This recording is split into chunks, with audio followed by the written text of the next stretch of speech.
اعوذ باللہ من الشیطان الرجیم بسم اللہ الرحمن الرحیم اللہم صلی علی سیدنا و مولانا محمد وعلی آلہ و اصحابہ وبارک وسلم۔ دوستو السلام علیکم۔ دوستو ساتھ ساتھ شوق بھی کریں ایک پٹھی اور پٹھے کا۔ تو میرے ویڈیو بنانے کا مقصد یہ ہے بھائی کہ آپ کو بتاتا چلوں کہ یہ جو آٹا ہے گوندھ کے، یہ اپنے برڈز کو ضرور ڈالا کریں۔ یہ پیر صاحب اپنے پرندوں کو خالص بریڈ کو آٹا ہی ڈالتے تھے، تو میں یہ کھاتے بھی بہت شوق سے ہیں، اور پھر میرا یہ ہے کہ چلو کسی نہ کسی طریقے سے پیر صاحب کی سنت بھی ادا ہو جاتی ہے، تو بہت شوق سے یہ کھاتے ہیں۔ اس بات کا خیال رکھیے گا کہ آٹا میں نمک نہ ملا ہو بھائی۔ نمک مرغوں کے لیے بہت ہی نقصان دہ چیز ہے۔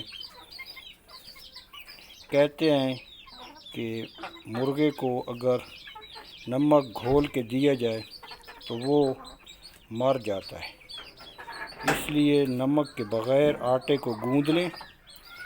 اور ذرا ہے مشکل کام، اس پہ ٹائم کافی لگتا ہے، لیکن میں کبھی کبھار جب دانہ کھانا پرندے کم کر جائیں تو آٹا ہی ڈالتا ہوں، تو یہ بہت مزے سے اور شوق سے کھاتے ہیں بھائی۔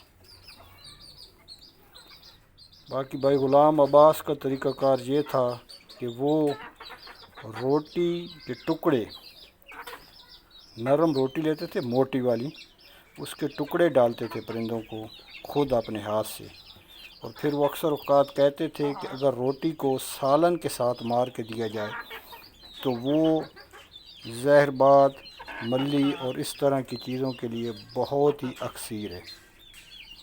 جو ان کے وہ نیچے والی پیشاب والی جگہ خراب ہو جاتی ہے، کیڑے عموماً پڑ جاتے ہیں، زخمی ہو جاتے ہیں، ان کے لیے بہت اچھی چیز ہے کہ سالن میں روٹی مکس کر کے دی جائے۔ تو دوستو کوشش تو یہی ہے کہ میں اپنا نالج، اپنا علم آپ لوگوں تک پہنچاؤں، تو آپ لوگوں سے درخواست ہے کہ دعاؤں میں یاد رکھیے گا۔